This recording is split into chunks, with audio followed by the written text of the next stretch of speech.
I will call this meeting to order, the annual meeting of the Pedestrian Advisory Committee and Bicycle Advisory Committee.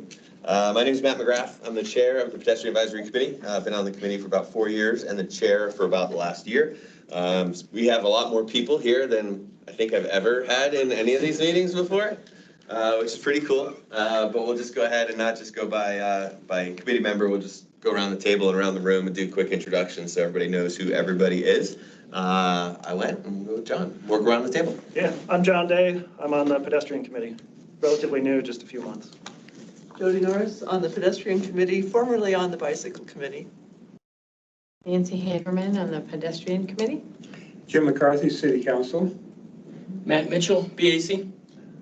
Jeremy DeGator, Capital Improvements Project Manager. Nick Hall, Project Manager for Burgess and Nyepel. Susan Heffley, I'm the chair for the Bike Advisory Committee and timed out, but still here. Martin Entz, I'm the work for the city of Flagstaff, and I'm staff liaison for both the Pedestrian Committee and the Bicycle Committee. Okay, we'll go around to the side. Sir. Tom Smith, I'm with Peak Engineering. Jeff Bowman, I'm with City Transportation. Kevin Parks, former Transportation Commission. Paul Mood, City Engineer. Trevor Henry, I'm the Capital Improvements Engineer. Thank you. And Martin, would you mind reading the names off online for people so I don't have to squint? So first, Alexis Ahumada. Hello, I'm Alexis and I'm an intern at Burgess and Nyepel. Chris Fair.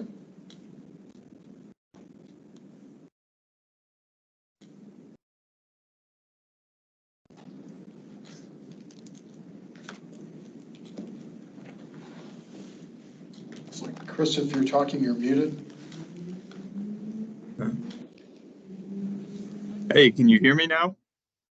Yep. Yes. All right. Hello, everybody. I'm Chris Fair. I'm a transportation planner with the city of Flagstaff. And Daniel Krim. Hi, everybody. I'm Daniel Krim. I'm with the BAC, and I'm happy to be here. Eileen Imbus. Hi, I'm Eileen Imbus. I'm an engineer with Burgess and Nyepel. Eric Weidinger. Hey, I'm Eric Weidinger. I'm with J.E. Fuller. Jennifer Hanks. Hi, I'm Jen Hanks, and I'm a resident of Flagstaff, and I submitted an application for the BAC. Caden Seward. Hi, I'm Caden Stewart. I'm just a resident of Flagstaff. Happy to be here. Kevin Hayes. Hi, everyone. Kevin Hayes with Northern Arizona Climate Change Area. We're part of a bike subcommittee, and I'm just happy to be here. Ron Norton. I was getting worried you weren't going to call me. Yeah, I'm Ron Norton. I'm with the Pedestrian Advisory Committee. And Ryan Turley. I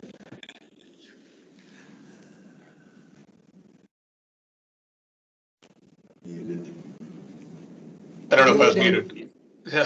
Hi, I'm Ryan Turley. I'm a lieutenant with the Flagstaff Police Department. And Sam Meyer. Hello, I'm Sam. I'm with the Bicycle Advisory Committee. So we don't have Kim. That's it. Yep. That's it. That's everybody.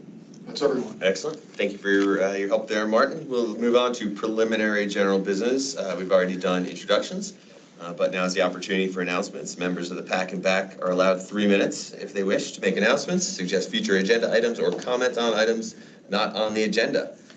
For members of the PAC and BAC, and also I will extend that to Councilmember McCarthy, if there are any comments or announcements.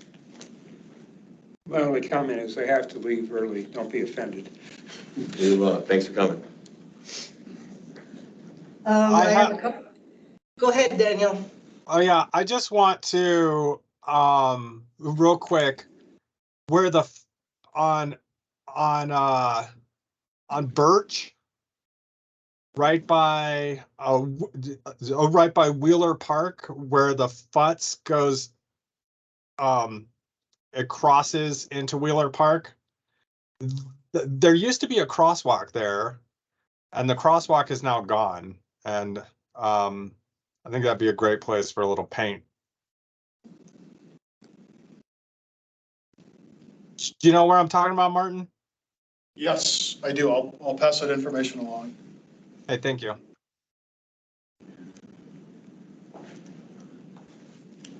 And it looks like Samantha has her hand raised. Okay. Online. Go ahead, Samantha. I'm sorry. Okay, I'll lower this. This is just a comment. I've been thinking a lot about intersections since we went over the accident data, and particularly a couple intersections that I ride through pretty frequently. So firstly, with Ponderosa and Route 66, that's like, I think I've said this before, that's the most dangerous intersection on my commute by far. And I feel like it's dangerous for pedestrians and cyclists because drivers don't seem to believe they should be yielding ever, even when there's a sign telling them to yield to the train. But I've also been thinking about the intersection of Beaver and Butler, since we'll be talking about Butler today, with construction. That right-hand turn lane is also really hard to navigate right now for pedestrians and bicyclists. I've seen a lot of folks walking in the bike lane. It's partially closed. I've seen a lot of near misses there in the past couple of weeks. So I'm excited to talk about Butler and 4th and think about how we can make all kinds of intersections safer. Because I've just seen, just in the past couple of weeks, I've seen a couple people get almost clipped or have almost gotten clipped myself. So I just wanted to bring that up. Thanks, Sam. I still have my comments. One thing I did ask Martin if we could watch the video of the Lake Mary crash. It's only 30 seconds long. Can we do that? I would rather not. Is there a purpose that you want to? Well, I did want everybody, if nobody's seen it, they should, for one thing. It's pretty clear that the driver of the RV couldn't have, unless he was blind, he couldn't have not noticed that there was a guy right on his left fender or his right fender, and he hit him. And the guy was only charged with not allowing a cyclist enough space.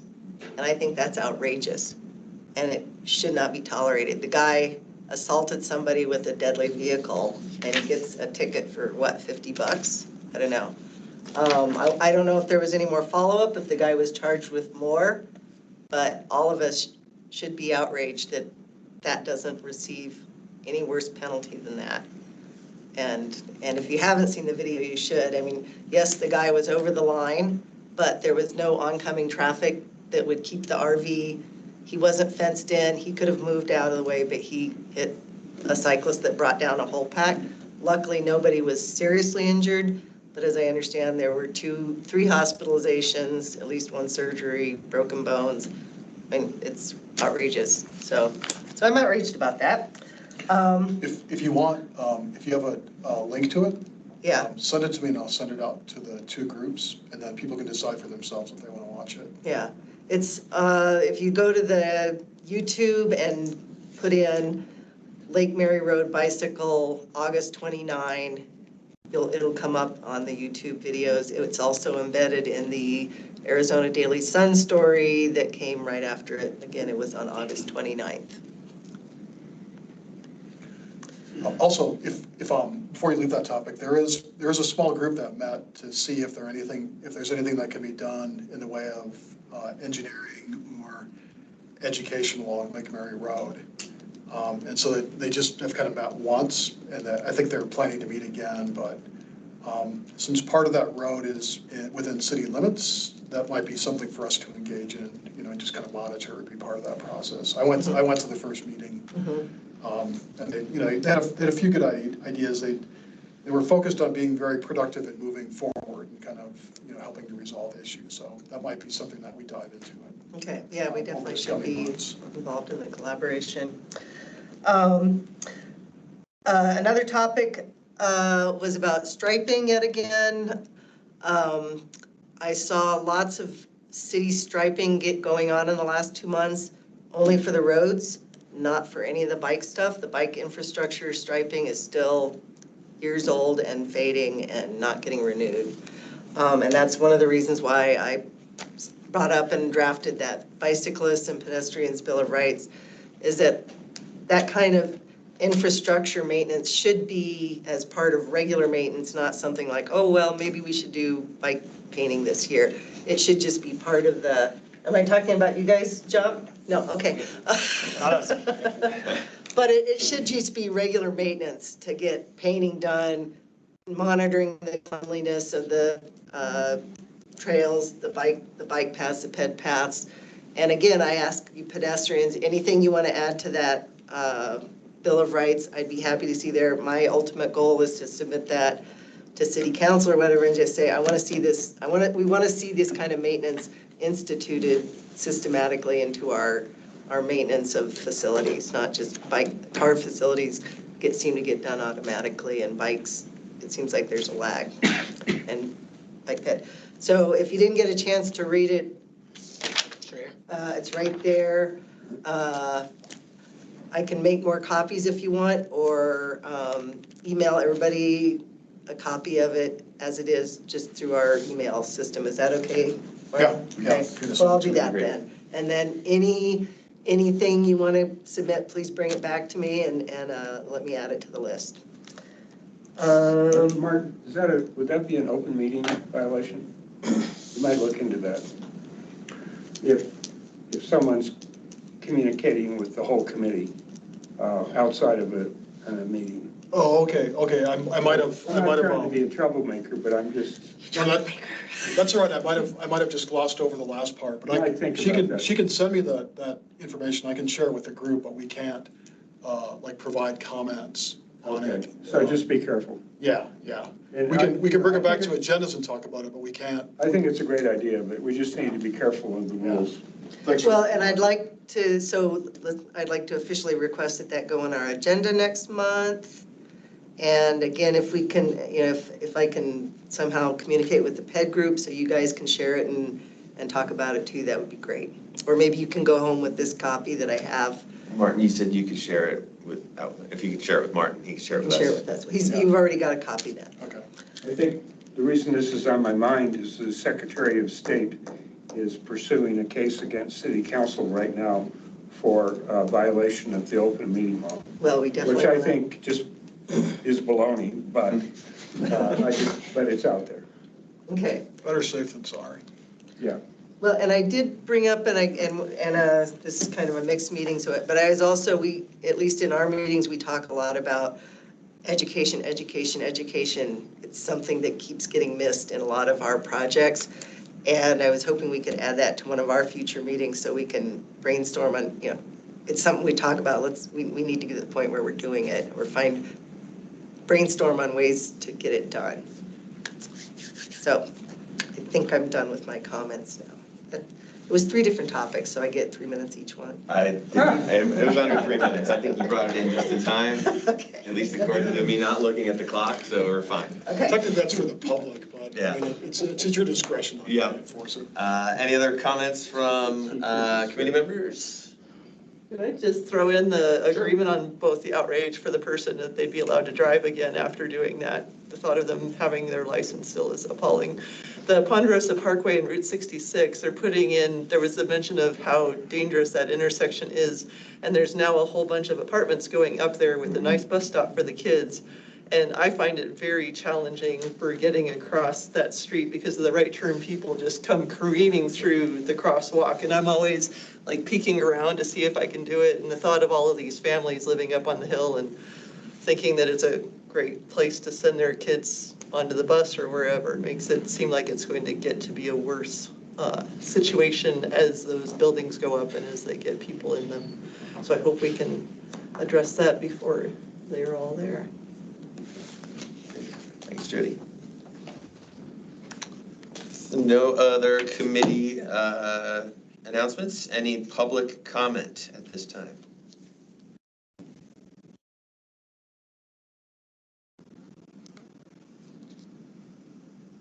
There's a hand from Jennifer Hanks. Hand pop. Hi. Is this an appropriate time for me to briefly introduce myself as someone who's interested in serving on the BAC? Sure. Okay, so hi, I'm Jen Hanks. I have been spending time in Flagstaff since 2020, and since this year, I've been a full-time resident with my family. Previously, I've lived in northern Utah and in Las Vegas. I do have some bicycle advocacy experience. I served as the Southern Nevada Mountain Bike Association Vice President, where I was awarded and some state funding through a grant. I have testified to Congress on behalf of International Mountain Biking Association in support of the Biking on Long Distance Trails Act. And I'm doing some more advocacy work in DC in 2 weeks with International Mountain Biking Association. While I am a mountain biker, I enjoy all types of cycling. I like to ride on the road. I have a gravel bike, and I also commute via an e-bike. And when I'm not riding bikes or advocating for bikes, I serve as I work as a school-based occupational therapist in the public schools. So when you have an opening, I would love to be considered. I would really enjoy serving my new community in this way. Nice to meet you, Jennifer. Thank you. Welcome to Flagstaff, full time. Thanks. No other public comment. We will move on to new business. Get down to it. Butler Avenue Corridor Project. Good evening, everyone. Chairs, vice chairs, commissioners. My name is Jeremy DeGator. I'm a project manager in capital improvements. Really excited to be here today to kick off conversations about this Butler Fourth Improvements Project. I've been in Flagstaff for about 13 years, raised my kids here, 3 kids. Last one's just entering senior year of high school. So just excited to see what has happened in this community over the years. I've been here at the city for quite some time, delivered a number of projects. In addition to the project we're about to discuss here tonight, we recently wrapped up and reopened the library entrance, finally. I hope you've all had a chance to check that out and enjoy that facility. Managing a few other projects for the city of Flagstaff, the Rio de Flag Flood Control Project, the 4th Cedar Locket Roundabout Project, which is slated for construction next year. And so I really love coming to work every day here at the city, getting to work on a lot of these projects, engaging with the different commissions and so on, and figuring out the best way to move our community forward. Thanks, Jeremy. And I'm Nick Hall. I know there was a brief introduction earlier, but want to give you all a little bit more about who I am. I am the consultant PM for the project, so Jeremy's counterpart. BNN is the lead consultant. We do have Peak and Jay Fuller on our team as well with other sub-consultants. But a little bit about me. I do live up here, but sorry, I'm in the county. So. But I'm out in Timberline, Burnwood, so that's where I live. I've been up here full-time for about 4 years, on and off for the past 10 years, though, and love Flagstaff. I received my construction engineering bachelor's from ASU. I did a master's at NAU up here in public administration. I started off in highway construction, went to be a civil engineer at Yavapai County for a little while, and then my most recent role before coming over to BNN was assistant county engineer for the county. Let's see. I've been a professional engineer licensed in the state for the last 5 years, along with a road safety professional. It's under a category with traffic engineering, but again, for those folks that care a lot about road safety. And it was originally intended for law enforcement engineering groups to come together on it. It's mostly been engineers so far. And just some focuses that what means a lot to me as an engineer and what do I do and try and apply that I've learned a lot from roadway design. I can do pretty much anything that we used to say within the right of way from fence to fence, that's all kind of our partake in design. But I really enjoyed physical safety features that I really got into a lot of the guardrail signage and really became, I'll say an expert, but again, leave that to others, that you can't just throw something at an issue without thinking of the ramifications. So there were so many times that maybe it actually is less safe by doing this, and I love jumping into that world. And that led into the even more difficult world of human behavior in road safety. And well, sometimes people do this and sometimes they don't do that, and maybe they're thinking this, but they still did that. So that's been a fascinating world. It's something I enjoy. It's extremely frustrating that learning the locale, this people, these group, what's different, does it look different? It's a very different aspect of engineering, but something I enjoy and what I try to bring to my work every day. And now, let's get this up. All right, so on behalf of the entire project team, again, Nick and I are just, we're just the tip of the iceberg. There have been a lot of people involved in this project so far. We'll talk about them as we move through the project. But we're here today to talk about this project and give you an update. So while Nick gets our presentation up and started, I'll just go over a brief overview. Essentially, we're in our introduction. We'll talk a little bit about the project background, what this project is, how we got here today, talk about the project goals, what it is that we're trying to achieve. Can you switch the screen to put the presentation over here? Perfect. Talk a bit about what this project is, what the project goals are. Speak a little bit about the timeline, both where we're headed and where we've been. We'll specifically kind of take an overall view of what the corridor improvements are, project limits, and so on. And then talk about what we've been working on for the past many months, frankly, about all the different alternatives and all the investigations that we've been working on and how we've come up with our staff preferred alternative that we'll present here today. At the end of this, we'll walk through how we scored it, all the different things that we struggled and considered to come up with our scoring. And then we'll, at the end, we'll be asking you all to help participate in your own scoring of the different alternatives that we'll see here tonight. And then we'll talk a little bit about next steps. Project limits. So this project is effectively along the Butler Avenue corridor, starting roughly at I-40 in Little America, extending to the east over towards Sonawa Heights and towards Fox Glen.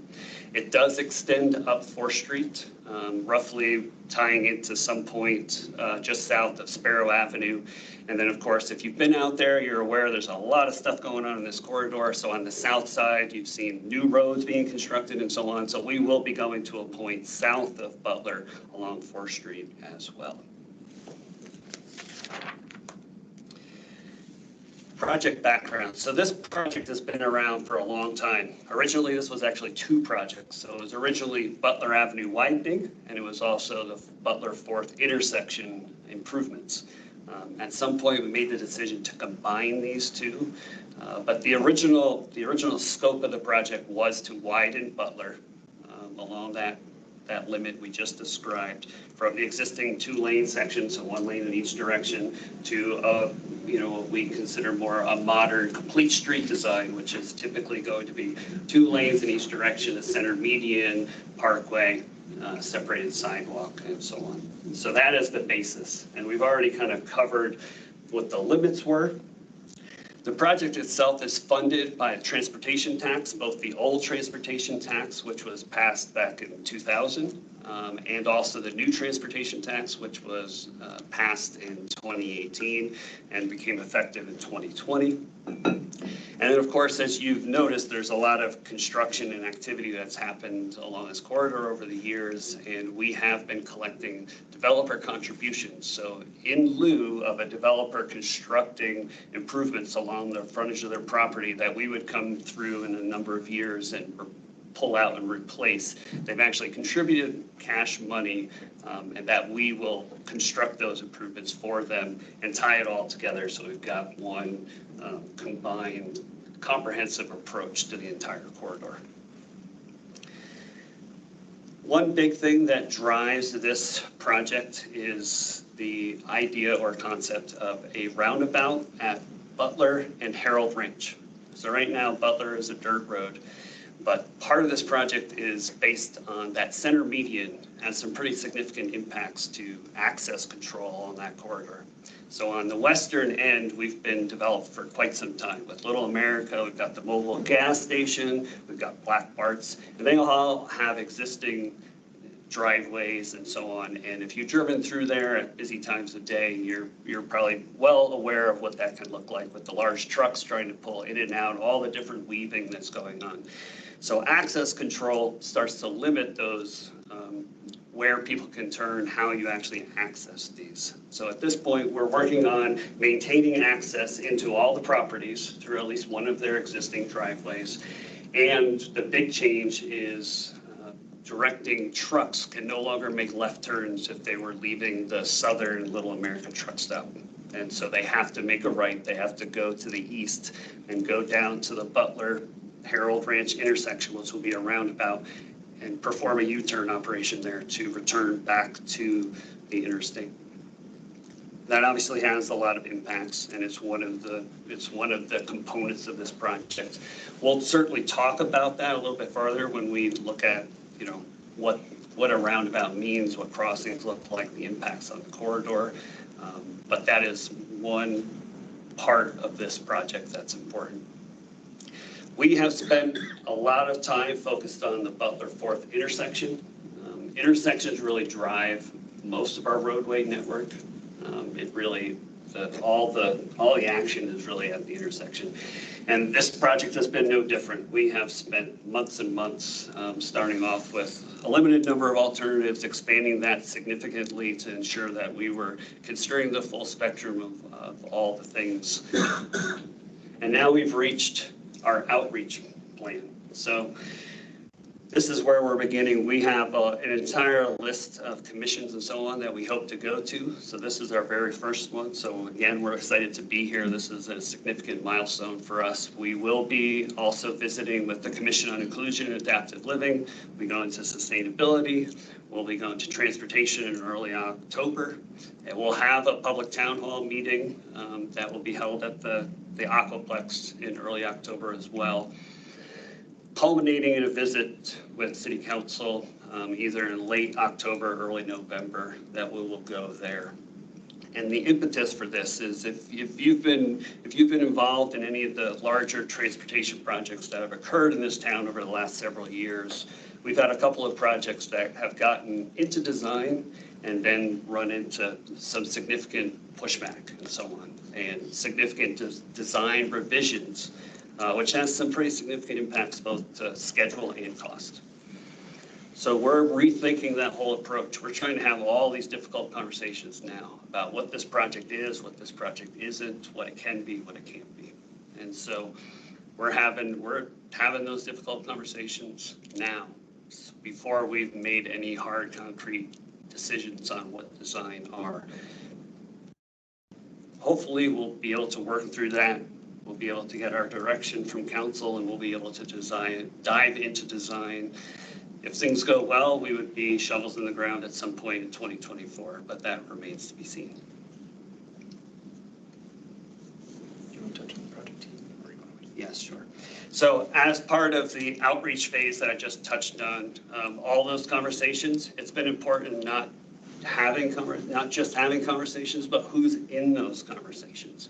So that's one of the things that we're trying to implement. So we have had all of our stakeholders, internal, external. So on the external side, meetings with ADOT, with Mountain Line to get feedback on transit considerations. Speaking with our existing stakeholders on the western end, Little America, Black Farms, and so on, to keep them in the loop and ensure that we're meeting their needs for access. And then within the city itself, making sure we've got our engineering representatives, we've got our multimodal representative, we've got sustainability at the table, streets, water services, stormwater, Parks and Rec, and so on, just to make sure that everyone's at that table when we're talking about all these things, so that we have that opportunity to talk about it up front and early. We've already kind of touched on this. There's a lot of development going on here. That's really all this exhibit is really intended to show. It's just kind of showing what's been developed. So the green areas are currently developed areas.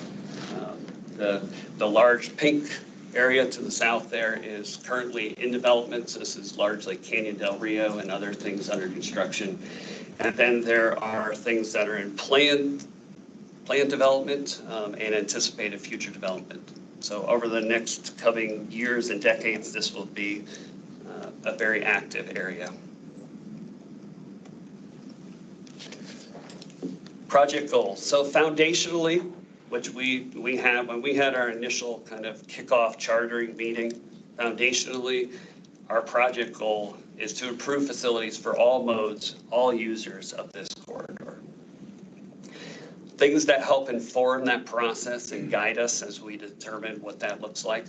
Regional plan, which helps kind of dictate functional class of roadways and dictate some of the roadway capacity analysis to ensure that we are meeting the approved developments and meeting the zoning of the area. Carbon neutrality plan, we've got obviously aggressive goals that we're trying to incorporate the big shift, trying to speak to those things. We have our active transportation master plan, trying to ensure that, again, back to facilities for all users, that we are meeting the goals of that document. And of course, we have the Mountain Line, their, I guess, transit plan, their kind of master plan, ensuring that we're meeting both their current routes that they run and also for future development as J.W. Powell connects to the south and to the west. And so at this point, I will turn it over to Nick to talk a little bit further. Yep. The last bullet on here talking about the safety of all users and really using the Vision Zero alignment. I think that phrase has hopefully been used around. I know we used to use towards zero deaths a lot more. It's become Vision Zero. But really, the goal for fatalities is 0. It's not 5 that's acceptable for every 1,000 people. There's no number that's acceptable. That's what this concept is, that there should be 0 fatalities and major accidents, crashes, injury. So what we talk a lot about from our corridor projects that we do nationwide and bringing it to this level for this project is that Vision Zero is using the safe systems approach. That's the concept of, well, how do we get to Vision Zero? What are the tools we can use? And one of the biggest emphasis points is the separation of space, time, and energy. And I think this is brought up a lot, especially with vulnerable users, that can they be close to each other? Can we do anything to separate? That's where we really make changes in making more safety for all users. Can we get space between bicyclists and vehicles? Can we eliminate those chances of conflict and crash? So that's one of the biggest pieces in here. Of course, this does come back to as well that in the past it was the 3 E's of road safety. It's been 5, I think it's 6 or 7 now. It does vary who you ask on it, but engineering has been one of them. Enforcement and education are others, which we've already talked about here today too. There's been encouragement, equity, and all these pieces apply that really if you want a safe corridor, it can't be one of those. That how do you get all of these for that area, network, city, whatever locale you're looking at, that none of those can really fall short. If you have all of those, that's going to be paramount for safety. Okay, so as Jeremy brought up about the project limits, this is what the road will look like. It's a rendering of it, but this is the cross section of the roadway. I apologize, it's lagging just a little bit, but just to walk across what we're looking for at the corridor, that on both sides of the road, there will be, it's an 11-foot facility with a 6-foot sidewalk on the outside, 5-foot bike lane, directional bike lane immediately adjacent. There is a 5-foot parkway coming up to the curb adjacent to the travel lanes. We have 2 11-foot lanes for vehicular traffic in both directions, and then a 15-foot median in the middle. So this is the template connecting through the Butler 4th at both streets for this project.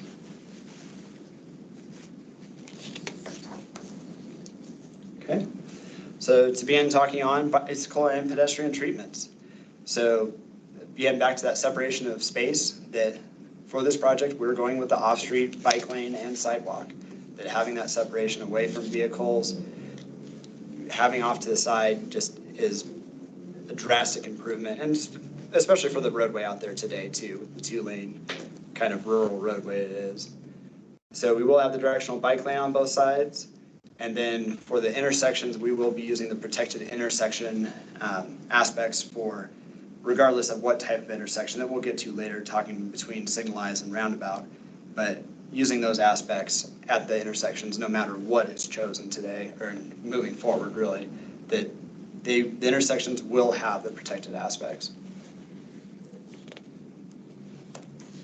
Oh, sorry, I forgot this one's animated too. Just see everyone traveling down. Can we just watch that for a while? It's mesmerizing. What's wrong with that motorcyclist's head? Big as So looking at the FOOTS network out here, this is a existing network map of the area. We can see our project in here. We're particularly with the ride with caution is pretty much the entire project, along with the South 4th really had not been developed up to this point either. It's more like kamikaze. Yeah. Yeah. So this is coming after the project. That the purple is showing the limits of, again, having that off-street bike lanes and the sidewalk that we'll be adding to this area in purple. Can I interrupt just quickly? So is there room along that whole length for what you just showed width-wise for the right-of-way? Care if I talk now? Go for it. There is for everything except on the very west end of the commercial area.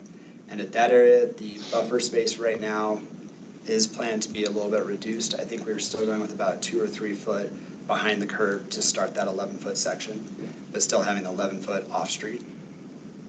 But still includes the 15-foot median. It's a little bit smaller in that area. That at, again, that west end, the commercial in front of Little America, the plan is to keep the curb and gutter where it is and build the median within that existing center lane. So certainly some additional constraints there, but we'll work to maximize facilities across all the way to effectively the I-40 on and off ramps. And the median at the west end has a lot of turn lanes that cut into it as well.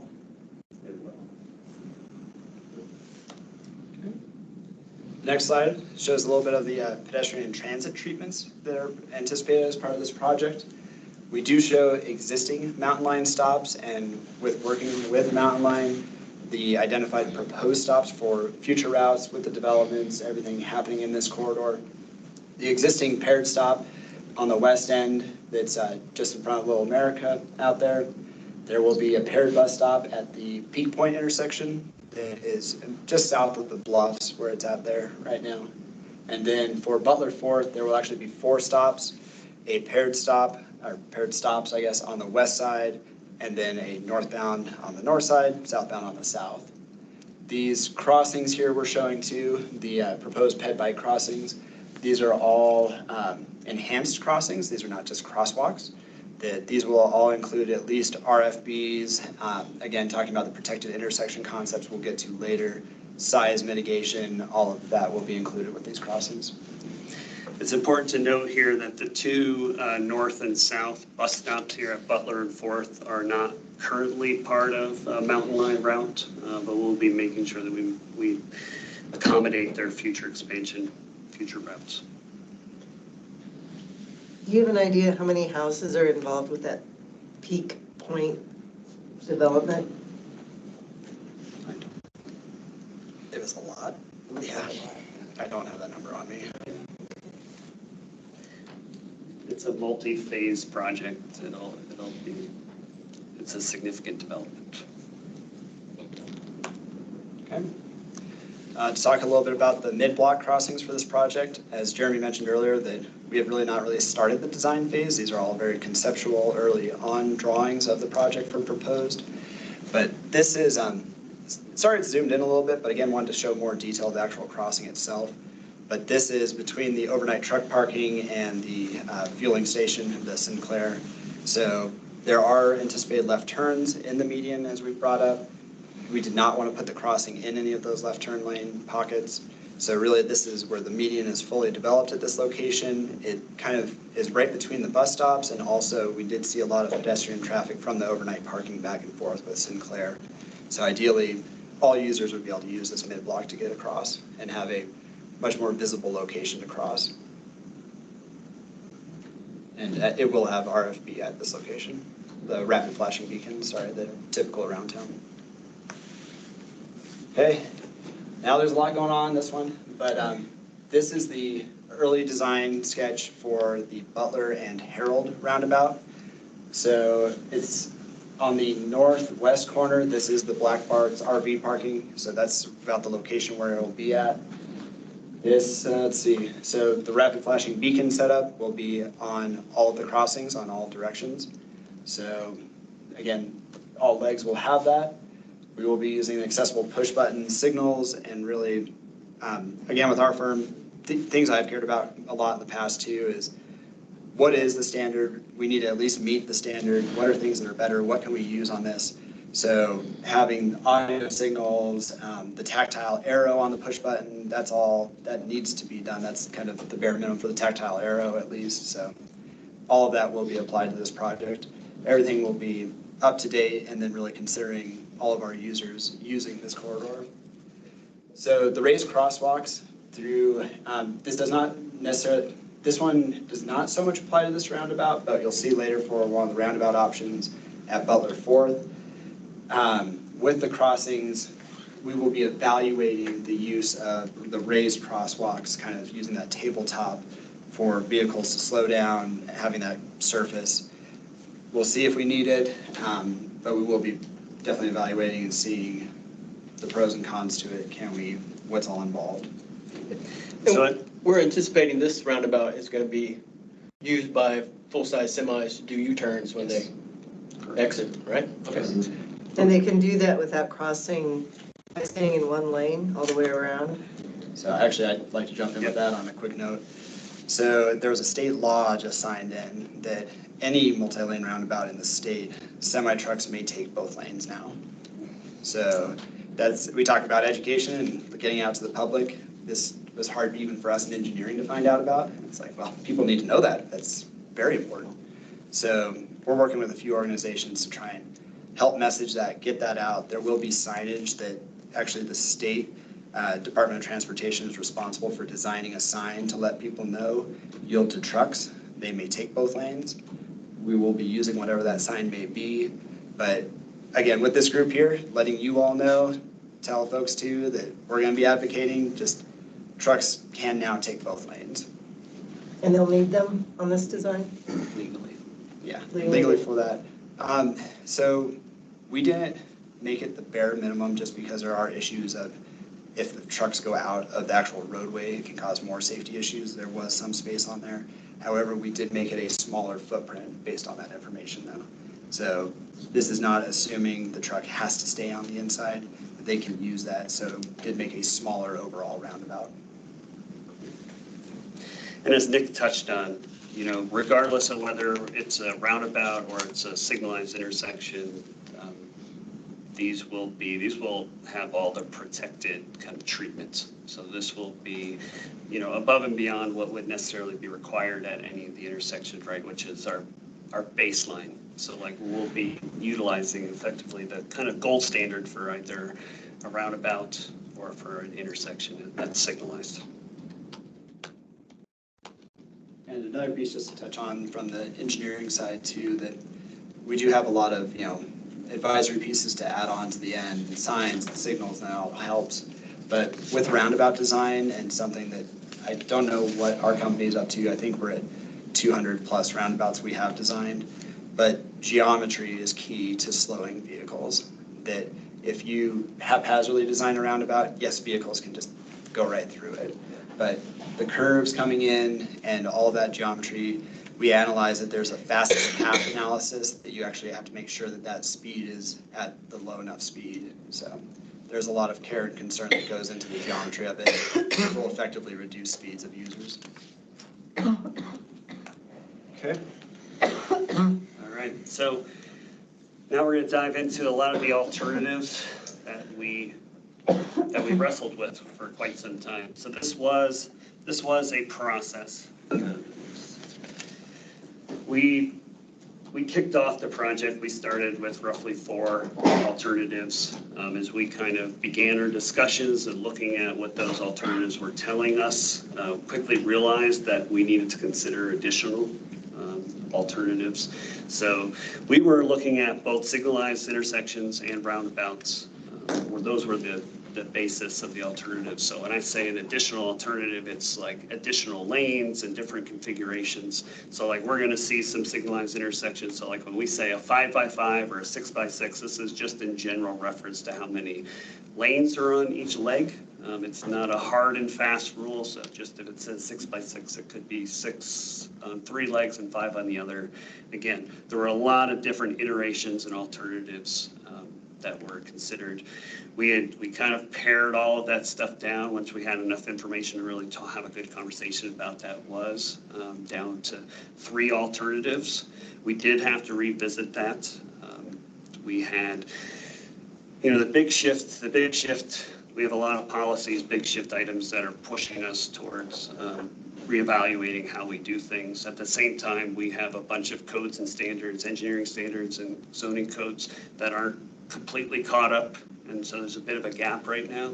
And so we, have to work within that framework to evaluate things to make sure that while we're moving towards big shift, we still have to meet current engineering standards. So boil things down to 3, and then we kind of went through kind of a robust effort to identify our preferred alternative, and we'll talk through our scheduling or our scoring when we actually get there, scoring the different alternatives on multiple different options.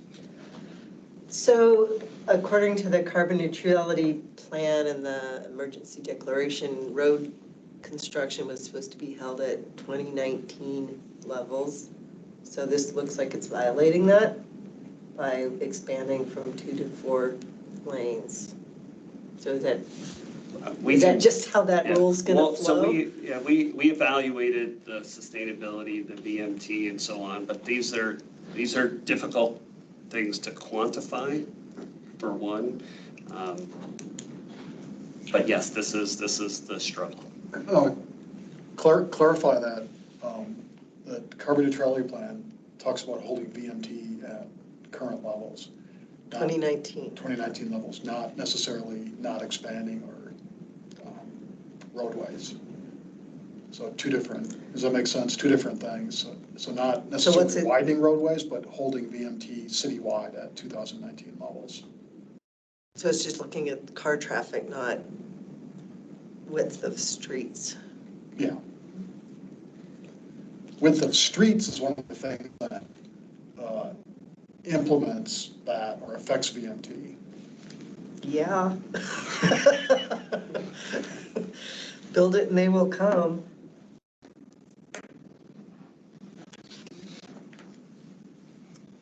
All right. So as Jeremy mentioned, that we had several alternatives, cut them down to 3 and moved forward. We want to talk on 2 of them that did not make that initial cut, but wanted to present them all to you and get input on it.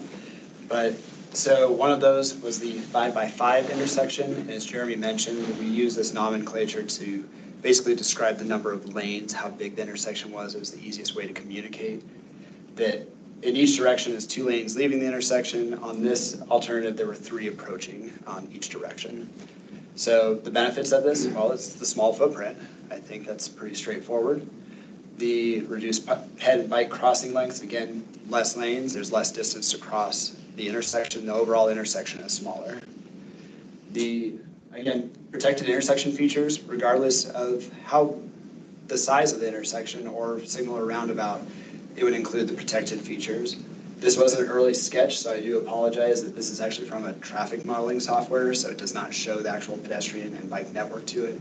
It's more of a conceptual just to communicate the number of lanes as part of it. The drawbacks were the queuing lengths, the queuing of the motor vehicles, and significant delays where it did not meet the city standards of delay that we discussed earlier. Just to talk on this real quick, I do have the numbers for it. Let's see. So the city standard for level of service, which is directly pulled from delay, was D. That's the city minimum. This resulted in an F, so 2 stages below. The delay time was a high 80 seconds. Sorry, it's 83 and 92. So approximately 88 average seconds was the delay. And then about 1 in every 20 cycles of the signal, there was just over 900 feet of queuing up to this intersection, which I always personally like saying that in vehicle lengths. I think it makes better than so many feet. But that's about 37 vehicles lined up at the signal. Nick, can you, where it says reduced ped bike crossing lengths, reduced compared to what? So from the 7 alternatives, 5 of them were signals, 2 were roundabouts. And basically from vehicular traffic modeling, to meet level service standards, it started at 7 lanes by 7 lanes. And we tried working around to reduce 1 or 2 at a time, different movements. So that's how the 7 by 7 became 5 different ones. It was a 7 by 7, 6 by 6, 6 by 5. I think there's a different version of the 6 by 5 and then a 5 by 5. So that's what those came from. Thank you. So one of the 2 roundabouts options moved forward. This is the one that didn't make it. This is so when we say 2 by 2, it is industry standard to say 2 by 1, 1 by 1, and that just refers to the circulating lanes. So on this one, there's 2 circulating through the whole thing. So basically 2 through lanes in each direction for it. So pros to this one, again, reduced crossing lengths for pedestrians, that you'd still have the refuge island in between, so you'd be crossing 2 lanes at a time. The reduced likelihood of high severity crashes, we will talk about that in more detail in the evaluation coming up, that roundabouts, the pros to roundabouts, that there's trade-offs and crashes, but they significantly reduce high severity crashes, again, back to the fatal and incapacitating crashes. Cons, it increases low severity crashes because, again, drivers using them, side swiping, more property damage, we call it, that people usually don't get hurt, but it's more scuffs and scrapes to the cars. But it also comes back to traffic not stopping, it's yielding, there's not a light. And then, again, significant delays, not meeting city standards. On this one, the overall level of service did meet the city standard, but there were specific turning movements of like the left turn traffic in this way or the through traffic. Those individual movements were failing. We had a few, 5 were at level E, 1 was an F.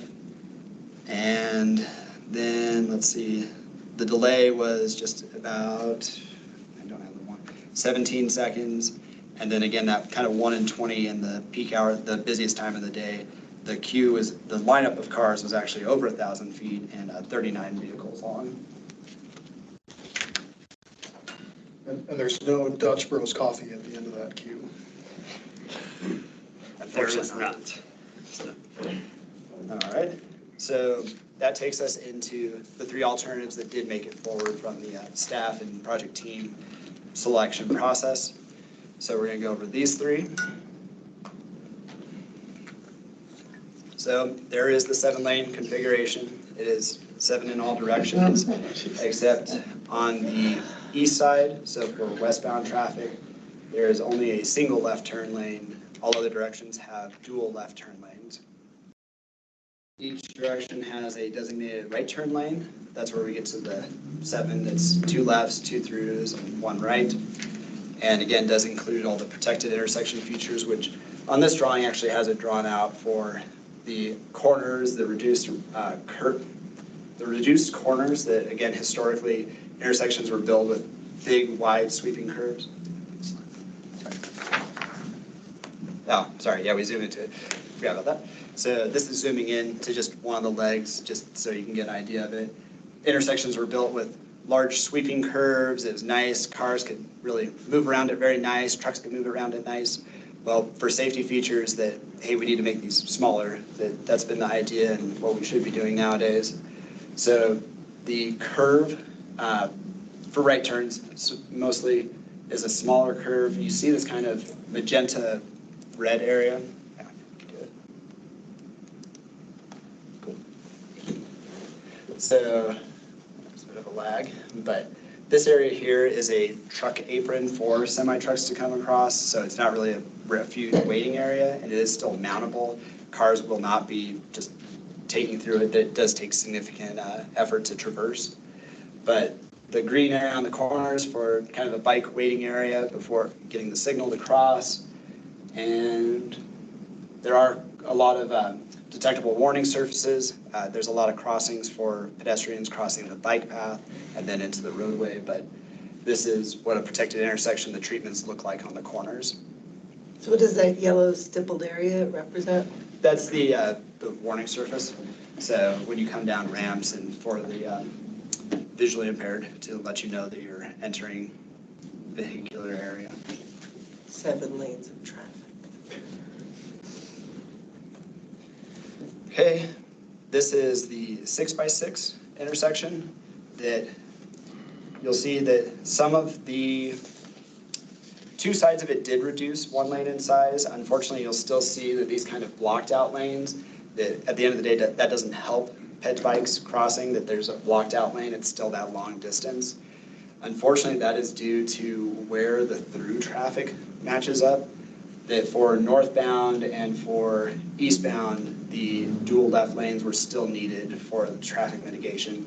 So that just makes those sides already still that wider section and affects the geometry across the whole intersection. Still including the protected intersection features. As you can see, it looks fairly similar to the last intersection, but slightly smaller in some regards. And then the right turns are only in the south and westbound directions. Okay, so this is the roundabout option that did move forward.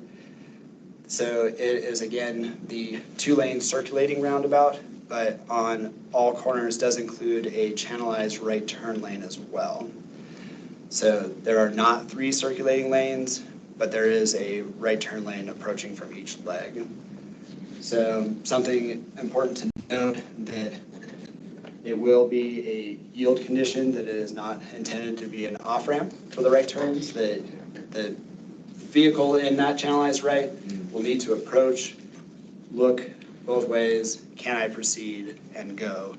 And we will be working that, again, learning of the past. We talked about geometry already a bit, but something that we've learned in the engineering world, that when you have these nice sweeping turns, it increases speeds, people don't look as often, that we want to get people as kind of straight as possible, make sure they do look left and right and not just one direction. So we'll be incorporating that if this proceeds. The RFBs will be at each of the crossings, just like the rapid flashing beacons, sorry. The enhanced pedestrian crossings will be on all legs of the intersection.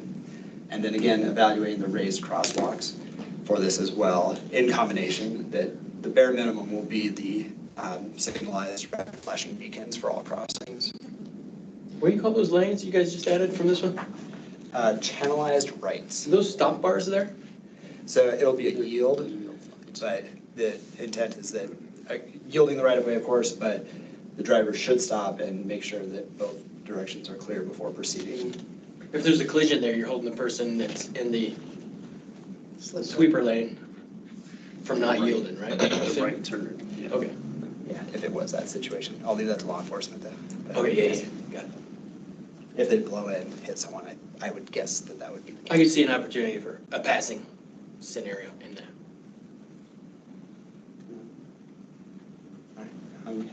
Construction phase, do you want me to touch on that real quick?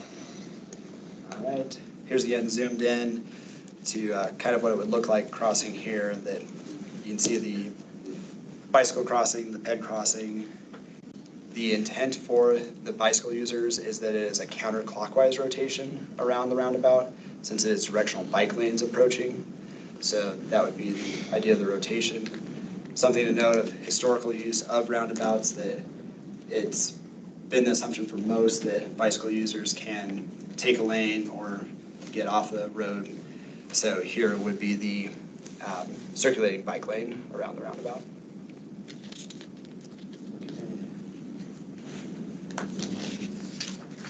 All right, then that takes us into the process we use to actually score these and determine, to identify a preferred alternative from the project team. So we ultimately took it down to 7 categories that you see up here, We are going to go into very brief detail on a few, but more detail on the ped bike circulation and ped bike interface. So I will go ahead and walk us through this, and then using this information, we'll keep coming back to the summary table. This is where we'll ask you all to for a ranking at the end of this project or the presentation. On the two alternatives you didn't choose, you mentioned there was a delay, you had a delay number. Do you have that for these chosen ones? Yes, I do. I didn't know if that was going to be in the details of one of these categories. So the vehicular operations, we just go at kind of high detail or high level on, but I do have the slide at the end that we can come back to if that works. So vehicular operations, this did include the level of service and delay that we talked about. There was an evaluation of VMT and VHT. However, with the modeling, that was really primarily in a build or no build situation that analyzed the impacts there. We did look at school circulation, and then we also did look at emissions for all kind of rolled up into the vehicular operations. So the no build was a 1, 7x7 was a 4, the 6x6 a 3, and the 2x2 a 5. In this scoring here, 5 being best, 1 being 5 being best, 1 being worst. Sorry. So this is where the delays come in. Does that mean that you have intersections that looked clearly improved that still had like a 900-foot, 30-some vehicles? Does that mean that right now there are every day out there are 40 vehicles lining up because the no-build option seems like it's worse than any of the others? Those 2 that had the lengths were ones that did not make it to the stage. Right. So the delay. They're surely better than the no-build option for delays. I mean, Yes, better than the no-build. These ones are better than those 2 though, for this. Right. It would seem like if those ones that are better than the no-build already have a 900-foot delay, then that means I could go out there today and see a 1,200-foot delay because the no-build is even worse, unless you're talking about modeling for higher traffic, for more emissions, for more VM. So we miles traveled. designed to a horizon year, so this is volume to 2045. So this is assuming no carbon neutrality vehicle miles traveled. This is. I can talk on the development real quick. So a lot of this we looked at that there is some background growth that we do put into this modeling, and typically, and we work with the client to see what's best for City of Flagstaff. Unfortunately, for this project, that is about, of that 2045 volume, about 92%, I think we were at, was achieved just with those developments we saw that are already going through planning and zoning. Rights. So there is a 7% additional growth on it, but that's to get to 2045. But most of that is just in the upcoming developments. So today it's not so much, in 2-3 years it's going to be significantly different. It's not great today though either. No, I just don't. And it is hard because as soon as we permit the houses, it's not like you can say, oh, we're going to do this and then we're not going to let people get in or out of them. So it seems like that decision has already been made, but it is an interesting concept. So another category was the truck circulation, that again, looking at lanes crossing, that even though we do expect a lot using the Butler Herald roundabout, that even going to Butler 4th, there is still a significant amount of truck traffic that uses that corridor coming through there. So making the turns, driver familiarity, that again, back to safety, that confused drivers can lead to safety issues as well. So that's how this category was evaluated. That we did put being a higher score on this one, again, lesser lanes, and then can just proceed with a yield condition. All right.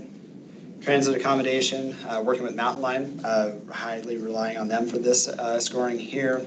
We did look at, and one of their concerns was, again, the larger intersections, and why the 7x7 scored a 1 was, if the bus stop's on the right side of the road, having to cross 5 lanes to make a left is a little difficult, to say the least. But the other intersections did score across the board a 3, just because, again, size, maneuverability, and operation for Mountain Line. Okay, then for ped bike circulation, we're going to go into detail on this, a little bit more detail. So We did look at head bike comfort and highly relied on Martin for this category. And part of the criteria that I believe was developed out of this group or with help of this groups was that really the 5x5 was the only thing that did not score poor, that all these were large and scored poor for head bike comfort. So it is important to note that, as you've all seen, there are slight differences in lengths. Again, a little bit smaller here. That did factor into how we ultimately assign points to it, and you can see them on the bottom. The existing intersection is quite treacherous too, that we have guardrail out there, there's no landing area, it has its hazards. But the 6x6 in here, with being smaller than the 7x7, it was felt necessary to give it an additional point that it is better than the 7x7. Okay, coming back to the overall matrix. Talking on predicted crash frequency.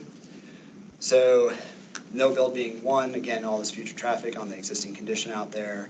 The 7x7 and 6x6 were proportionally the same, that we did have 3s on that. And then the roundabout did score higher.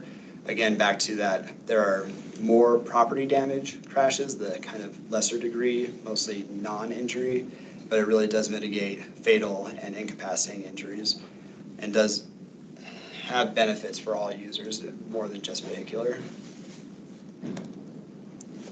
Okay, going into detail on the ped bike interface. There's a lot on this slide. I'll try and go as quickly through it as possible, but provide you the detail, of course. So we looked at the overall crossing length. We looked at the maximum individual crossing lengths of how quickly do you need to get across a single gap with a signal. You can see in here, no build being 70 feet, 94 is on the 6x6 and 7x7. Again, those numbers were not different because we did take the maximum one. We didn't want to use the smallest one for it. The roundabout, the longest single crossing was 30 feet, but overall getting from one side to the other of the intersection was ultimately longer at almost 120 feet. Crossing features, we know what it is out there today. For the intersections, it is a stop condition and a signal, having the crosswalks and the bike crossings. With the roundabout, it is a yield condition, but having the rapid flashing beacons, crosswalks, the bike crossings again, and potentially raised crossings at the roundabout. Vision zero alignment, we talked about earlier. It's low for the existing, fair on the two signalized intersections, and good for the roundabout. Median refuge islands, partial, and full. Left turn phasing, I do want to talk a little bit more in detail on this one, that this relates to vehicular traffic getting the left arrow. So when we say protected, that means it is a left arrow, green. They go, the crosswalk's not engaged, it is vehicles crossing only, and then after that, beginning the pedestrian crossing phase. For permissive is allowing vehicles to turn left whenever they find a gap, basically. They still should yield to users in the crosswalk, but we know what may happen there. And then with the roundabout, there is no left turns. It's all rights, basically. Rights or continues. The next three categories were, again, we did want to evaluate fully of not doing anything with this project and what our alternatives may do. So you'll see these are just build versus no build, including the separated path for the ped bike, adding the, I guess that's for both of them, the protected intersection aspects as well, and then increasing lighting for, again, the corridor. It will not be, it will be dark sky compliant, of course, all that to get into design, but we will have additional lighting for this area. The category score here, roundabout at the 2, the 2 signalized intersections with 3, and no build at 1. And then the very last category was the cost and land impact category, really coming up to cost overall, but we looked at right-of-way acquisition, what it would take from private property, what were the construction costs, phasing, all of that rolled together. And while the no build costs $0, it's there, so it got a 5 in this category, but again, trying to weigh all of these important aspects of the projects. And then ultimately the 3 intersections were relatively close in price. There were minor differences, of course, but trade-offs between asphalt and concrete or in between one or the other, they were relatively close to each other for the cost. So all of that said, I know it's been a lot of information. Thank you all for tagging along with it. But the final score using this matrix that was devised by the project team, what do we want to evaluate this by? What do we want to look at when we decide this? Ultimately, the roundabout did score the most points with 24. Second place was the 6x6, then the 7x7, and then the no build was the last rank in there. So I guess before we move into ranking, we do want to ask the, sorry, I have it stuck in my head, a backpack, but That works. But before we get to the scoring of that from the members, questions, discussion. Yeah, so I have a comment and a question. They're kind of together. So it's really hard not to look at that and see 5 for vehicles and trucks and 3 and 2 for transit and pedestrian and bikes and not immediately come to a conclusion right there. So that's just my comment. The question is, several times you said evaluate the raised crosswalks and the potential for raised crosswalks. Why weren't those evaluated yet as part of this design? Because it seems like that would impact the score potentially, which would help evaluate them against other options. Well, one, I think to talk on that if we do go with them, I think it would be across the board, even with the signalized, that you can use them there too. And so it would be a kind of a level playing field on the include or not. But It's due to the preliminary nature. We've not actual done design. At this point, it's just lane configuration, and so much of that, like raised crosswalks are primarily a speed control device. And speed control is also largely driven by the geometrics. And we've not done design, so we haven't done the full analysis of how fast we anticipate traffic being on any of those channelized right turns and so on. So like at this point, we're committing to, we will do that exercise and determine whether or not they belong in that design or are needed. I think there's some additional nuance as far as crosswalks being semi-experimental in nature as far as the treatment. We are using them currently on our first attempt is on the Beulah University roundabout has incorporated raised crosswalks. And obviously we're having these conversations about what will be a part of this. And since we haven't done design, we're trying to commit to the basics of these are all the things that we're going to be looking at incorporating. And at this point, we will be incorporating signalization for roundabout crossings, mid-block crossings, and so on. But the raised crosswalk is driven slightly different need. So was that included in Beulah because of the geometry dictated? The geometry didn't slow the vehicles down enough? So I'm just trying to understand why sometimes and why not all the You time. could probably ask someone in the room here who's involved with that. I wasn't involved with that project, so I don't know, Martin or Jeff, if you want to speak to that. I believe Beulah University raised crossings were a council request at the podium, not a design. They were not required by the design or recommended by the design. It was a last minute, hey, we like raised crossings. Yeah. And something else that I apologize I did not include it in this presentation, but I think it's important for you all to know that again of how we're designing today and to the needs of the city, that historically roadway engineering has been we'll design to 10 miles over the speed limit because people will probably do it. It's a little bit safer if we design 10 over. Well, then people drive about 10 over because the road can accommodate it. So we have this kind of cyclical issue. So with this project, the design speed, what we're designing to is the speed limit. We're not doing this 10 extra mile per hour buffer on it. So again, back to that geometry, it won't allow 45 through the roundabout. It's going to be even slower at the roundabout, sorry, but the corridor itself will be that speed, not some extra cushion. Thank you. Sam's got a question. Yeah, Sam? thank you. Can you hear me? Yep. Okay. So I just wanted to make a couple comments, which is that it's my understanding that roundabouts are usually not great for bicyclists. I was looking through my email for a study that Martin sent out to the BAC, I think earlier this year, which was a literature review of how bicyclists feel in roundabouts. And I just wanted to read a quote from that, which is that the researchers found that there are worse safety outcomes for cyclists at roundabouts with multiple circulating lanes higher motor vehicle volumes, higher speeds, and when in-road bicycle lanes are provided with no physical separation, or when there's a higher chance of bicycle and motor vehicle conflicts with motor vehicles entering or exiting across the path of a circulating cyclist, cyclists on the outer edge of circulating lanes, or at a crossing. So I'm not a traffic engineer, I just want to be super clear on that, but it seems to me like that design includes some of those dangerous features for cyclists. And in my experience riding them, they're not super pleasant to ride.